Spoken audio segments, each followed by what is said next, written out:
জানেন যে বেশ কিছুদিন ধরে ভারতে যে সমস্ত বাংলাদেশি মানুষ বসবাস করতেছে তাদেরকে বিভিন্ন জায়গা থেকে আটক করে বিভিন্ন সীমান্ত দিয়ে বাংলাদেশে পুশিং করতেছে। তারই ধারাবাহিকতায় আজকে বোদা থানাধীন দুটি বিওপি দিয়ে 8 জন মহিলা, 2 জন পুরুষ এবং 1 জন শিশুকে বিএসএফ বাংলাদেশ সীমান্তে পুশিং করেছে।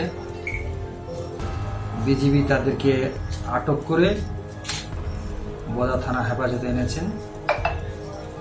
তারা এজাহার দিলে তাদের আইনি প্রক্রিয়া সম্পন্ন করে বিজ্ঞ আদালতে তাদের গ্রহণ করা হবে। এই মামলাটা বিজিবি কর্তৃক তদন্ত করা হবে। নগদ পেমেন্টে 500 টাকা পর্যন্ত ক্যাশব্যাক আর লেনদেনে প্রতিদিন ডিপ ফ্রিজ এবং ঘন্টায় ঘন্টায় এসি টিভি সহ দারুণ সব গিফট।